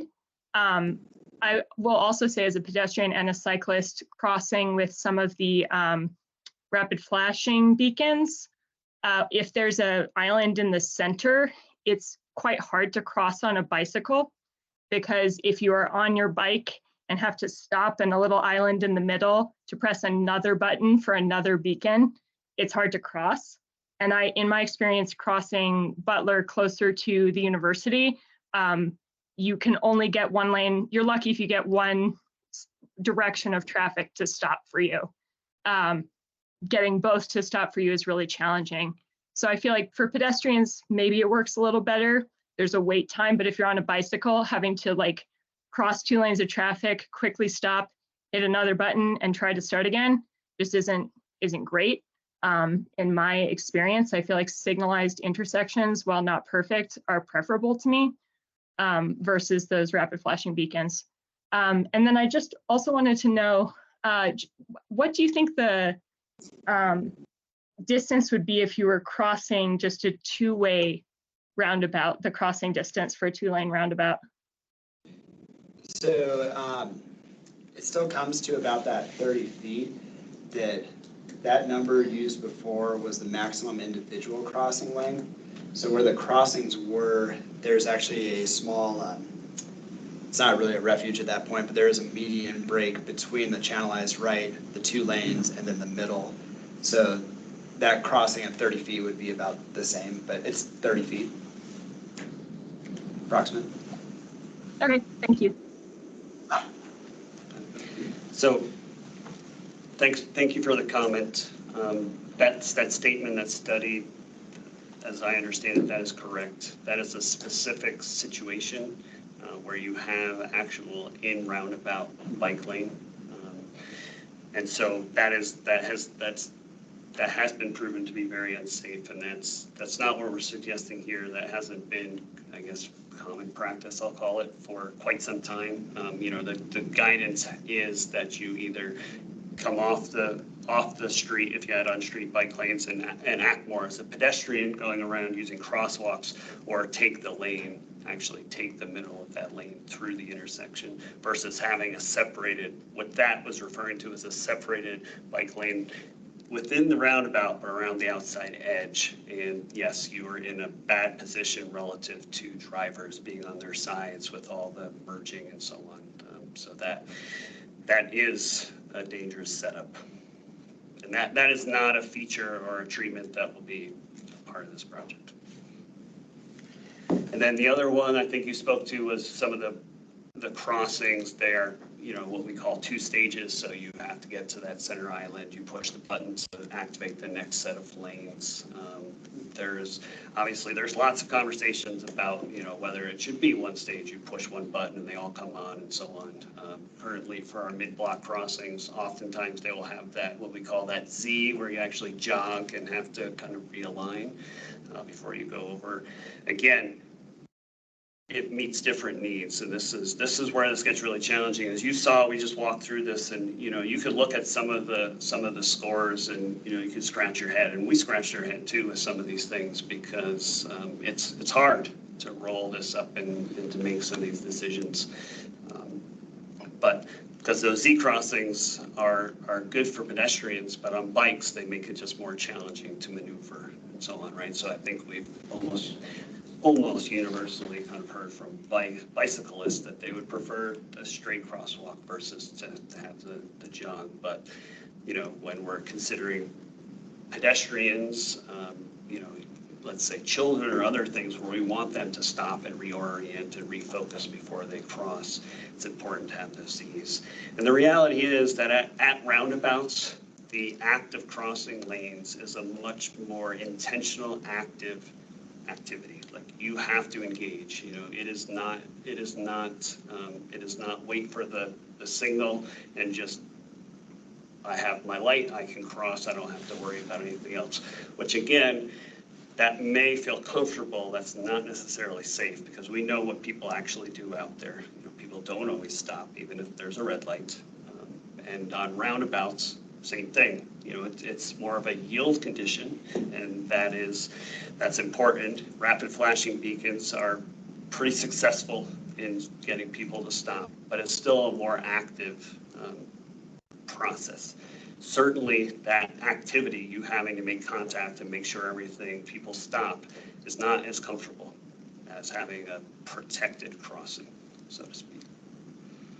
At the same time, roundabouts, one weakness of roundabouts has always been for our most vulnerable users, so people with visual impairments and things like that who can't, you know, with a multi-lane roundabout can't, you know, just by listening, you cannot tell like when cars have actually stopped because there's so much activity going on. So adding some of these treatments like the rapid flashing beacons, accessible pedestrian signals, which will tell you that lights are activated, you know, that you know, this is the period of time to cross.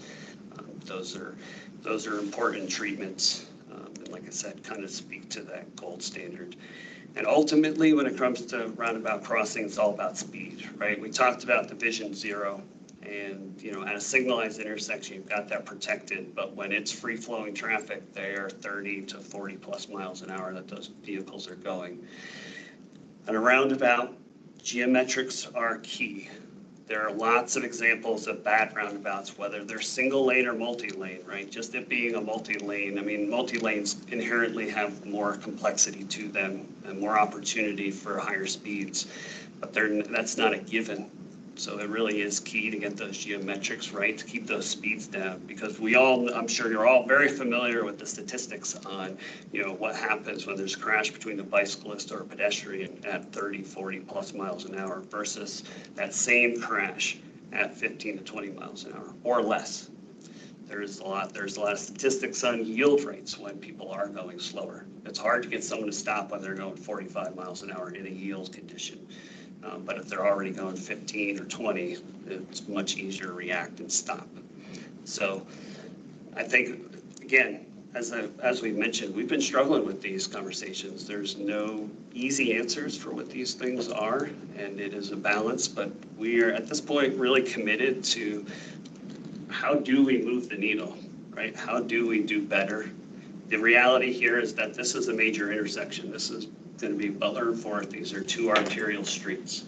So this is a big intersection. No matter what happens with our carbon neutrality and so on, this is going to be a major street throughout this city for years. So I'll get off my soapbox there, but I appreciate the conversation and the comments. So before we get into, again, additional rankings, we'd like to take any other questions.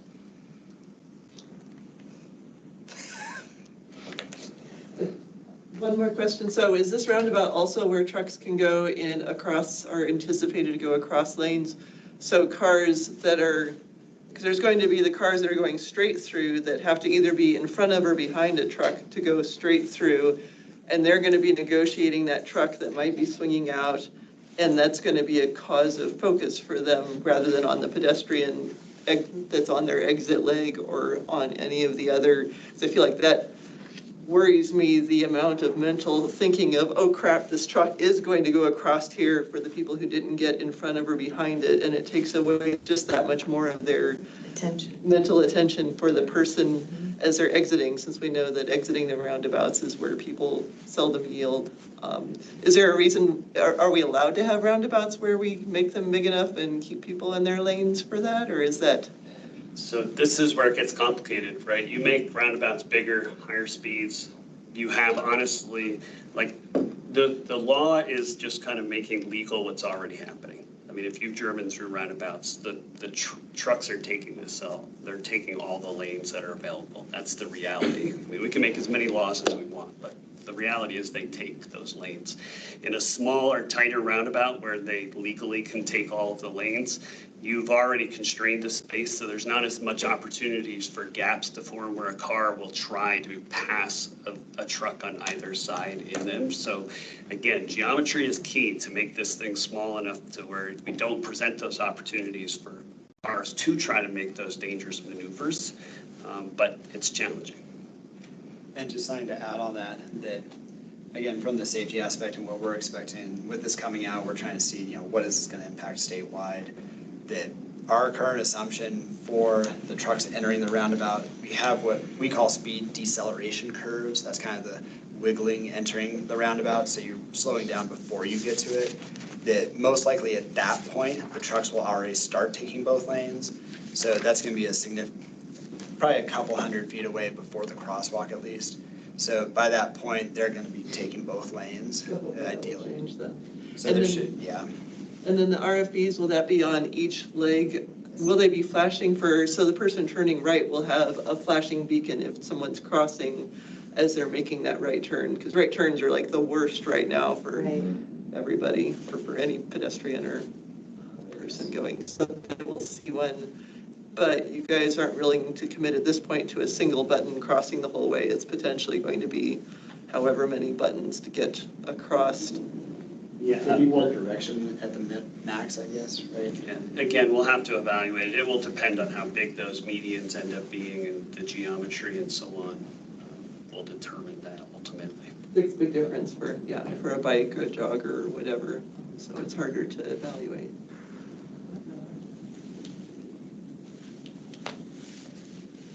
Okay, I only have 3 or 4 questions.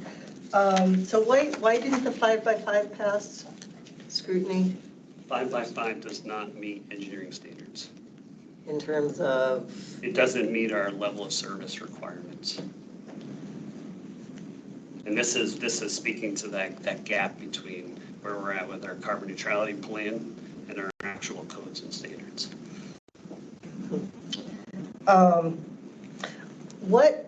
So the one question, the 4th Street heading south was still the same number of lanes as all the others. What is that serving right now? Anything? So, again, this is conceptual at this point, and it is assuming build out, so connections of JW Powell and so on. And at this point, what we know on JW Powell is it won't be that large. So again, some of that, it may be fed by 1 or 2 lanes and it just has to widen out. So intersections are all driven by providing the capacity for those different movements, different turns and so on. Yeah, well, I thought there was a lot of state and federal Forest Service land that couldn't turn into massive developments. But one quick piece to note on that too, that I don't know if we covered, I don't have the exact numbers, but when we were looking at the future traffic with that development, the kind of east-west through Butler 4th was about the same as the north-south in the future, which I think right now we all see that there's very little traffic to the south. So it is really just a change out there that's happening. I'd have to look at the maps. Could you put the roundabout back up there? The other, so the channelized slip lanes are disastrous for bikers and pedestrians. And I thought that there was even that the city had misgivings about the slip lane that was put on the Schweitzer Mesa roundabout. Isn't that so? I mean, I don't know. You don't know? Yeah. But yeah, because the slip lanes are, any bicyclist can tell you I'm trying to look 360 degrees all the time whenever I have to negotiate a slip lane.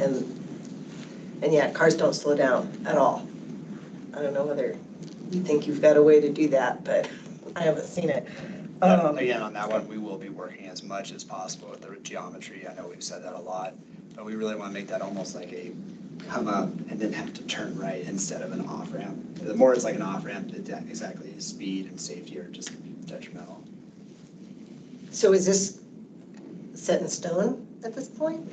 Or the channelized lanes are set in stone? At this point, no. This is very preliminary. So, I mean, this is our best effort at this point, given that we haven't done all the design and the analysis that ultimately will kind of set this in place.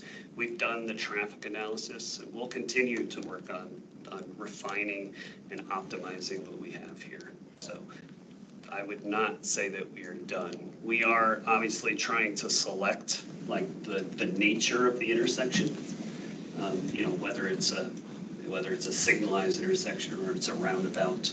That's what we're trying to make that decision. But the efforts to refine and optimize will continue. Are there going to be a lot of trees coming down with this design regardless?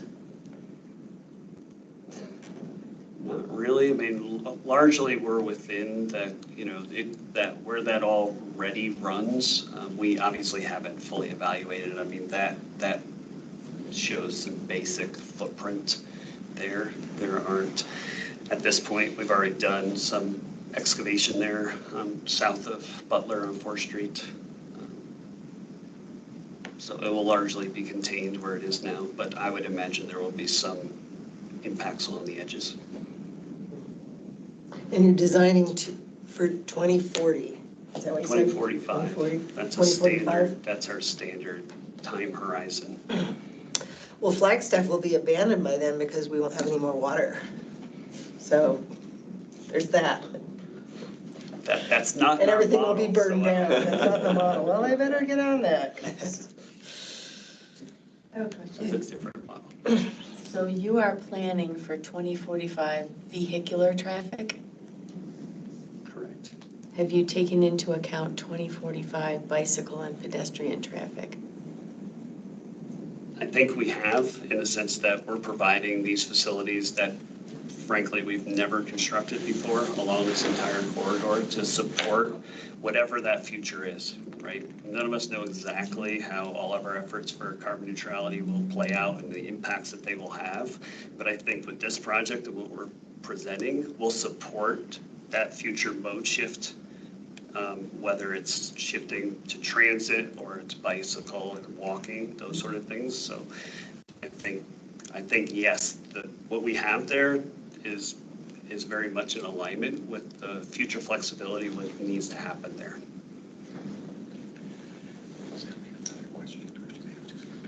Sam's got some comments. Yeah. Sam's gonna. Yeah, Sam? Yeah, I just wanted to add to what Susan said about the right turn lanes. Those are a big concern for me too. It's my understanding, like Susan said, that slip lanes generally are extremely hazardous for pedestrians and for bicyclists. I've read a bunch of studies on this too, and in some states, slip lanes have to be controlled with a stop to try to reduce the likelihood of someone turning and hitting someone. I will say, from my experience as a cyclist and a pedestrian, most of my negative interactions with vehicles have been when they're trying to turn right, and I should be in the crosswalk and failure to yield. So I just want to echo Susan's concerns about that and ask about, what the speed would be for vehicles entering those, because that's another concern that I have. I know you're attempting, and I appreciate you explaining how you're trying to get vehicles to slow down. But how fast are we actually talking here for vehicles entering those turn lanes?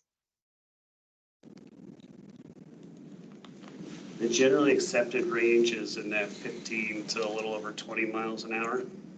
That's the design speeds that we're attempting to get people to. And you have figured that out with your geometry? That's how we get to it, yeah. Uh-huh. That has not occurred yet. I do want to, just as a point of clarification, I know we use this term slip lane. Technically, these are not slip lanes. These are right turn lanes. Yeah. Like a slip lane means a specific thing. Yeah. And I know that, it's something that we hear a lot. So a slip lane would be more of a, there's no merge. You just come right into your own lane. You don't have to worry about any yields or anything coming back into traffic. All the right turns that we have you still have to merge at the end. It's still a yield condition. This is not just you're going into a highway and just accelerate. Thank you for clarifying. Adam has a question. Yeah, we're gonna work through the committee members first. Any other? There's Adam has a question. Yeah, go ahead. Yeah. Oh, wait, Oh. okay, Hi, hold on. am I? Adam's a member of the public, right? Yes. Yeah, we're gonna finish with the committee members first. Do you have an example out there in any other community of an intersection that looks like this roundabout that you're proposing? Have you run into anything that's similar anywhere? Yes. Oh. We don't have an exact duplicate of it, but we do have the two approaching channelized rights, trying to get the crossings through it, accommodating all users piece of it. There's no exact example of it, but it is out in Ohio. We have a few out in Ohio, so. But the one that comes to mind though is about the same size, it might even be a little bit larger, but it's immediately in front of a Walmart. It's on like a state highway coming through, but about the same size, and working with the agencies out there, working with the public coming through, that some of the roundabouts in the past we have had iterations to, coming back and reevaluating things that maybe didn't work so well. But from that experience, that we take that into every next roundabout. So coming back to these channelized rights, that the trajectory of the car has been a big one, that they really need to be pointed at the concrete, that next island in front of them, that, hey, there's something up there, I need to slow down, I need to stop. Oh, I need to make a right, like it's not just a sweeping, so that's been a big piece to it. We've talked about signage, and that'll be something as we get more into design, that with a lot going on here, there's a lot you want to communicate to users, but putting too many signs out there can be detrimental as well. That if there's so many, I can't read all of them, or I can't see, or should I be in this lane or that lane, that's a bad situation as well. So all those lessons learned we're going to be using on this project. How do you have any concept of how that's working back in Ohio in front of Walmart? I've been told well. Good. Again, I don't remember if it was a county or city that we worked with necessarily on that, but the lead engineer of that agency is very happy with how it's turning out, that things are getting mitigated, the public is reacting well to it. So there is overall satisfaction. Is it a higher pedestrian bicycle use town? Because I come from the Midwest and like nobody would bike or walk anywhere. So of course it would work. It's not in the middle of nowhere. It is more suburban setting, so I don't have the exact numbers on that. And I'll see what we can look on that and hopefully may follow up. You want to get a Google map reference? That'd be awesome.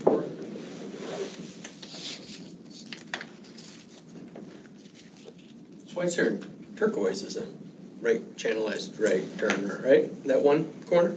That's what I was talking about. I thought. Somewhat example, I guess, one lane. Schweitzer Canyon? Turquoise, the roundabout? Yeah. Yes, it's channelized. It does, there's some, but that's, yeah. But there's been some That's complaint not about that as nearly well. as busy. Yeah, but it creates a good example for us in our own time, maybe to ride or walk through it and just see how you feel. So we can. I have. Yeah. Yeah. It's not bad, but it's not. Pretty low volume too. It's low volume compared to what we're looking at. This is gonna be. And it's very few pedestrians.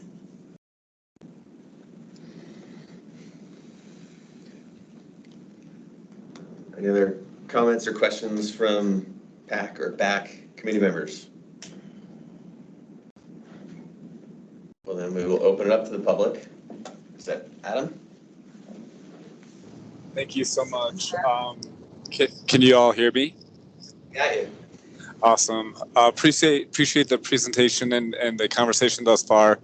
A couple questions and a couple comments. The design speed of the corridor at Butler, can we change that to 30 miles an hour?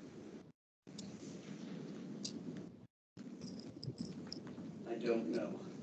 So it's right now 45? 35. 35?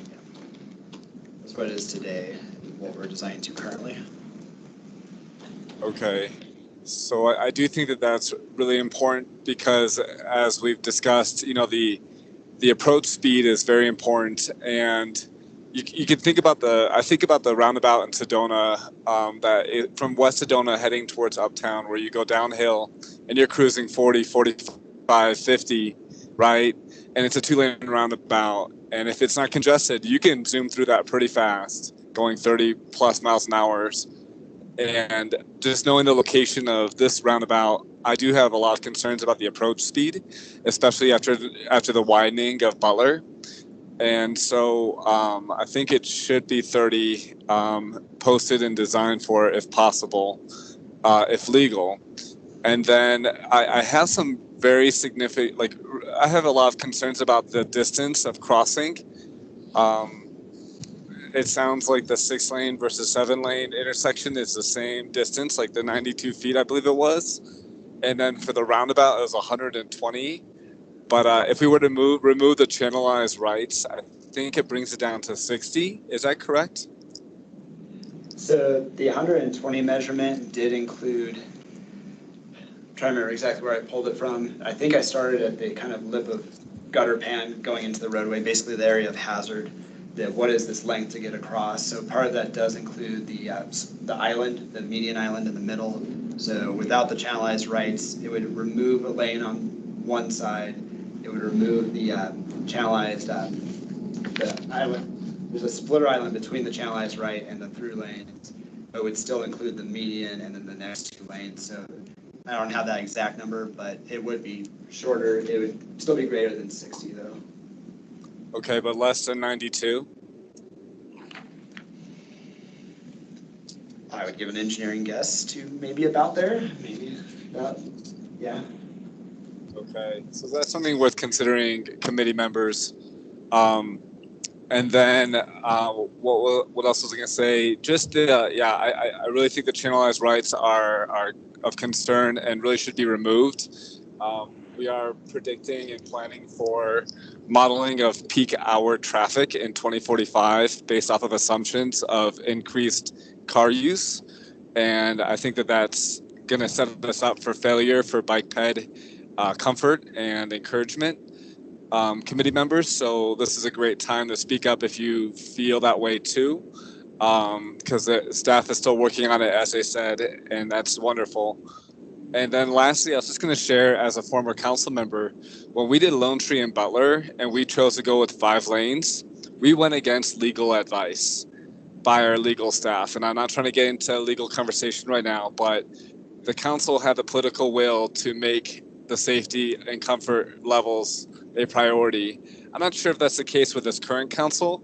So knowing that, I think we really need to come up with a plan that really stays within the legal parameters and doesn't put the council in an awkward position, while also ensuring the comfort levels of our most vulnerable, the 8 to 80 realm.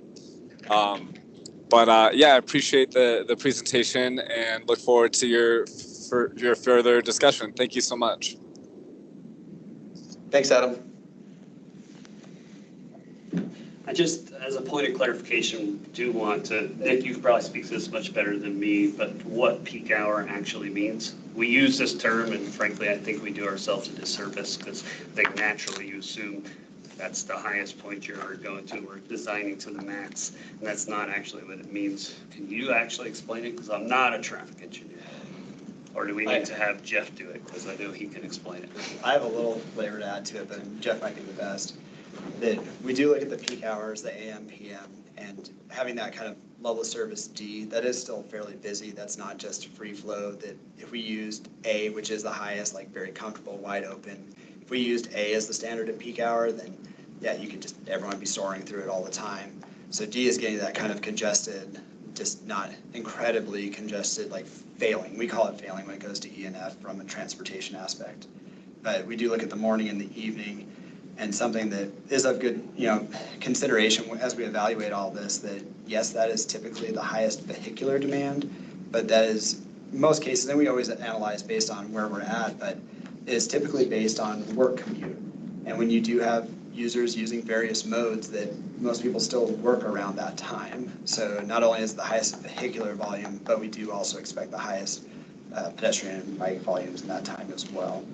Jeff, did you want to add anything to that? The only thing I'd add is it's not, we don't go, there's like an old highway term where you design to the 10th highest hour, the 30th highest hour of the year.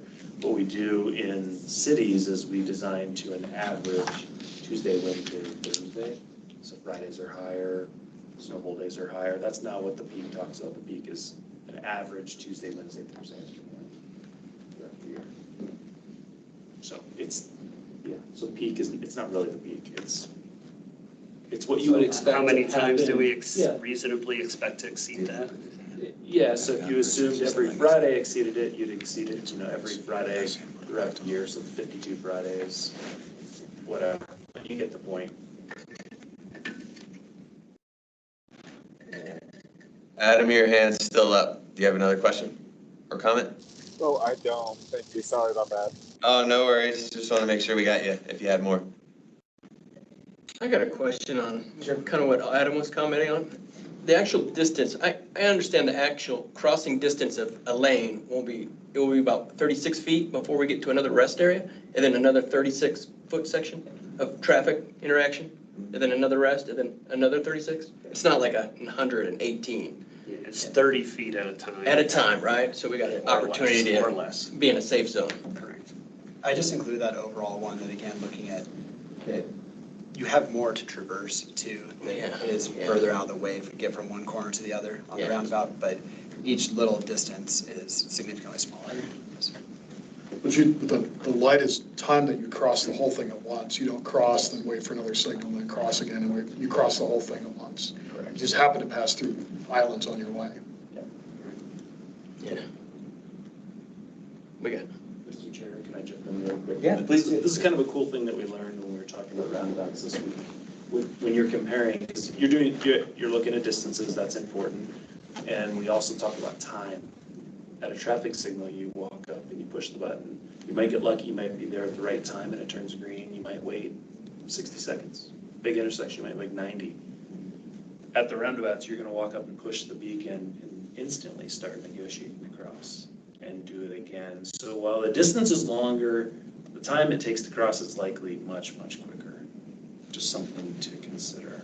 That was kind of one of the debates we had when we were talking about head bike interface. I think we kind of focused on distance, but time, they think one's better than the other. So yeah, again, scratch our heads, figure out which one we vote higher. But generally, you'd spend a lot less time at a roundabout getting across the lake.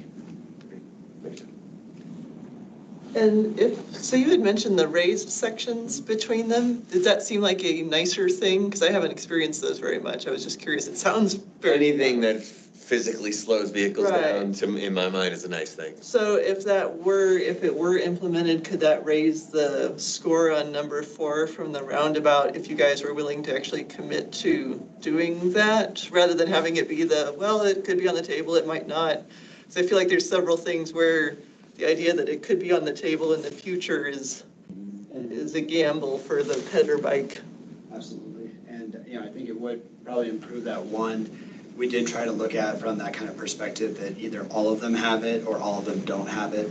So in theory, adding that would improve ped bike across the board, and maybe proportionally different than with the condition, but the assumption was that if we were going to go with that feature, it would be a yes or no across the board. But if I were happy with a 3, and I would only accept a 3, then I'd need something better for the roundabout. I need to improve the roundabout somehow to make it the same as the 6x6 without a raised. So, yes, I was going to say that. I know it's not. I mean, these are numbers. Their category is not perfect. But then vehicular operations might not get a 5. Oh, you just blew my whole.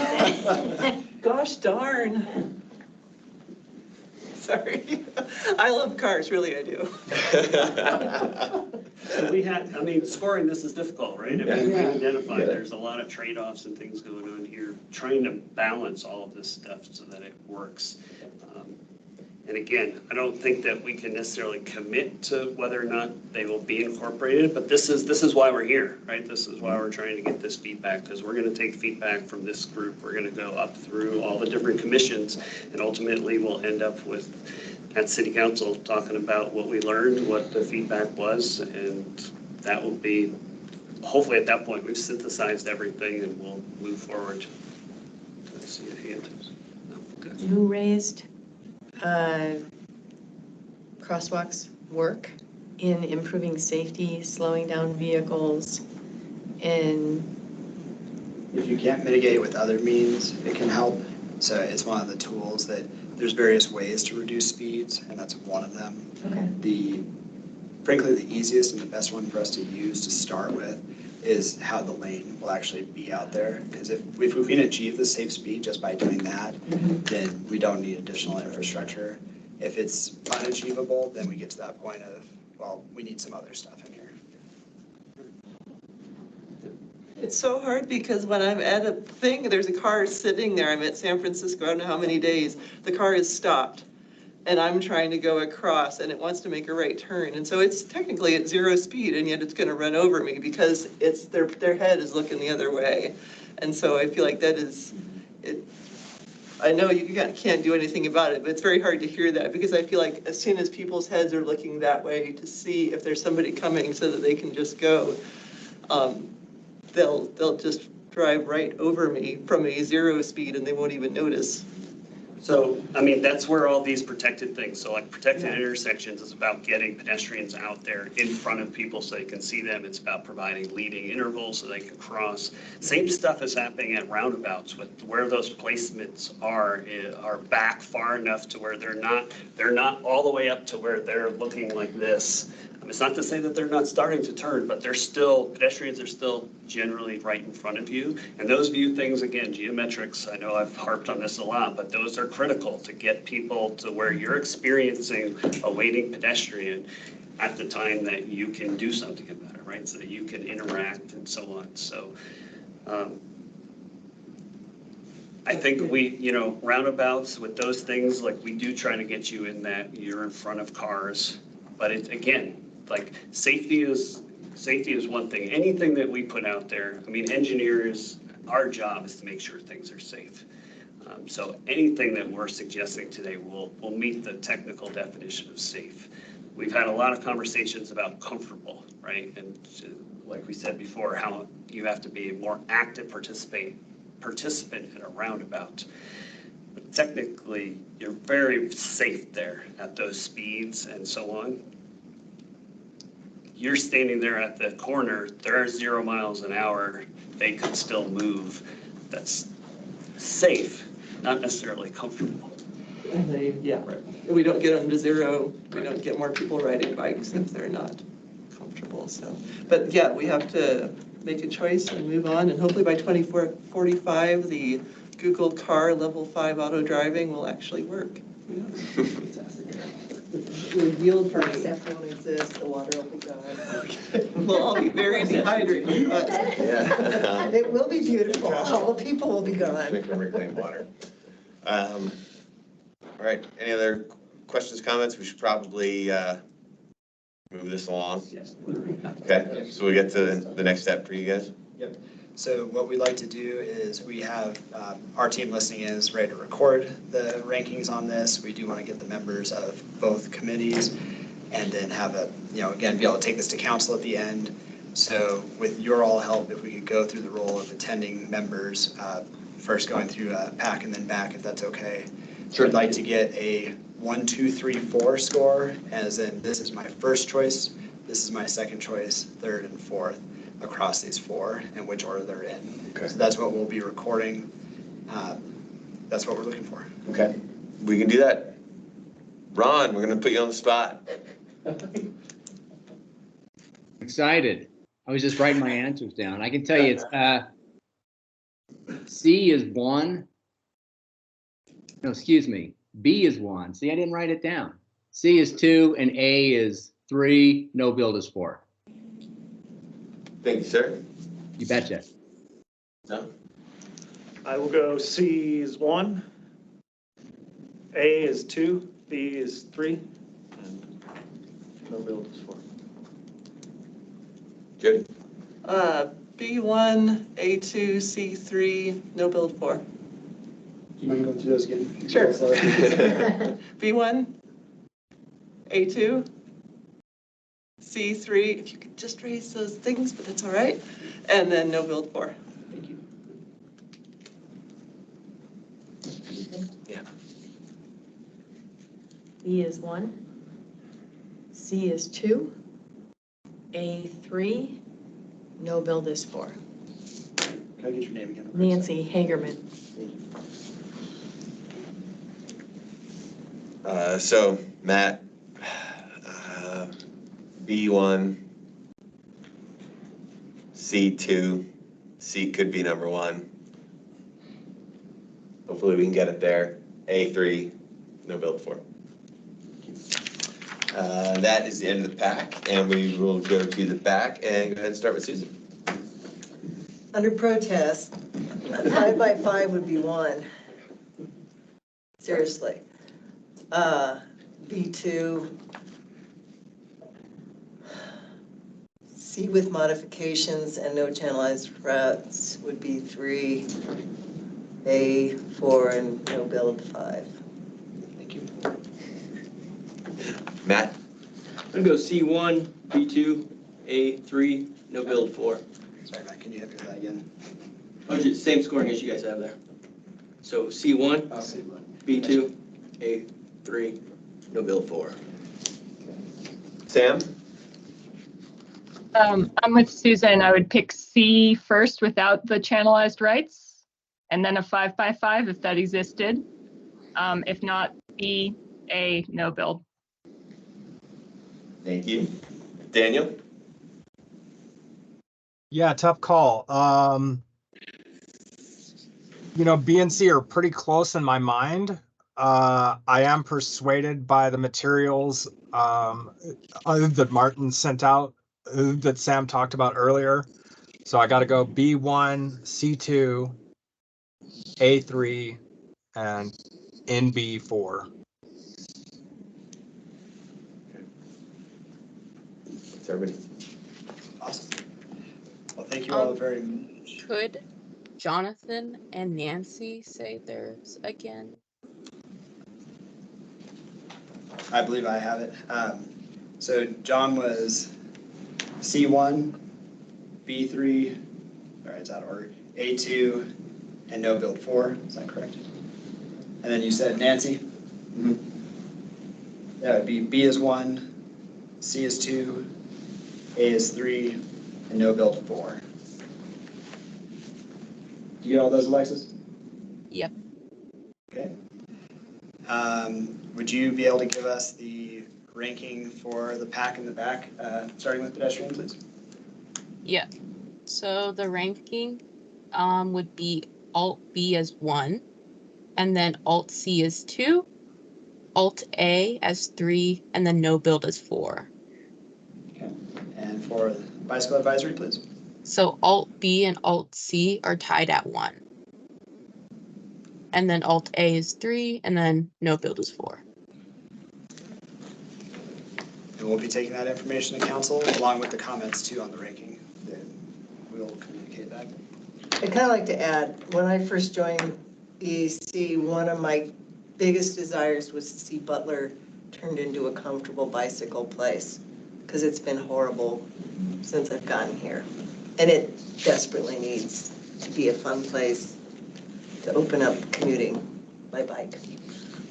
So I appreciate the work you've done and hope we can get there. Yeah, absolutely. Well, thank you very much. That was a marathon. Appreciate you all running it with us.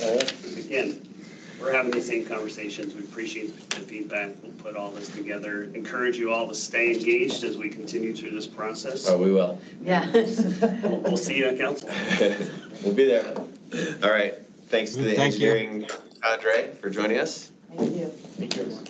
I figure you guys are gonna roll out. That's it. We'll stage left. All right. So Martin, the time check is 6:33. I gotta leave like 6:45, and also, I don't know if other people do, but we're already over time. Do you wanna bump? Yeah, we can go really quick. We have all the information collected for update the mode share stuff. We use 2 sources of information. One is the Metro Plan's trip diary survey that hasn't been updated since 2018, so we don't have any new information for that. But we do have new information from the census on means of transportation at work. So I'll write up a draft report, and both committees will have it on their October agenda. So we'll take a look at it. Okay, great. I'll send out a copy of the trailhead maps, just so you can take a look at them. These are the Foots ones that are, I think they're in 10 locations, 12 locations around town. So we're gonna replace the old ones with new ones. And then under reports, we have one PAC vacancy, but we have a couple of applications. So hopefully we can take that to the Transportation Commission in October. We have a number of BAC applications, but some of them are a little bit dated. So I'm working through them to determine if people are still interested and eligible. And I'll give you. Do you have an application from Jennifer? We do, yeah. I have a question. Can you copy that? Yeah. Could we have like an interim position, a person assume the role as a BAC until the Transportation Commission votes him in officially? Could they be like an interim and show up and participate? They can do all those things except count towards quorum or vote. So not really. Right. Sorry. Watch. The city always uses interim, they put somebody, interim city manager, we expect everything from them, we're not paying them, but. Before, in the olden days, before recorded history, when BAC first started, there were like 25 roving members, and any 7 of them who showed up were the BAC for that year. We can suggest that sort of arrangement. I don't think the clerk will go for it, but it made it easier. Kind of fun. Yeah. And then the last thing is we had kind of a soft opening of the Buffalo Park accessibility stuff, which was really positive. A few people came up to use it who use wheelchairs just because they could. Yeah. And I mean, I've been up there a couple times in the last couple of weeks, and people are using the accessible spaces who have accessible tags. So it seems to be going okay. So if you get an opportunity, go up and check it out.